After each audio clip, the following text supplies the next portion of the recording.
Welcome to my YouTube channel, Tony Su Vega, your feng shui guru and paranormal expert.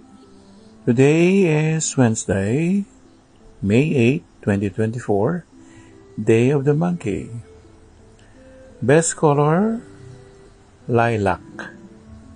Activities: going to the market, visiting a mall, buying something from a convenience store, setting up a sari-sari store. Ngayong araw na ito ng Miyerkules, araw ng Mayo 8, 2024, araw ng Unggoy.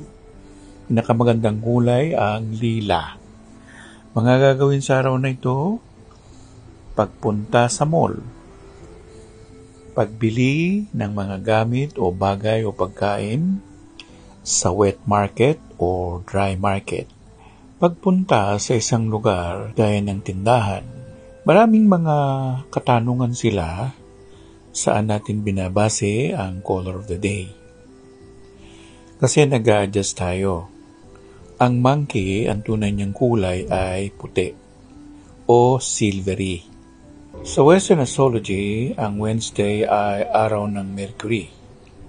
Ang Mercury ay purple, violet, lilac, indigo. Kaya doon natin nakuha yung lila na kulay.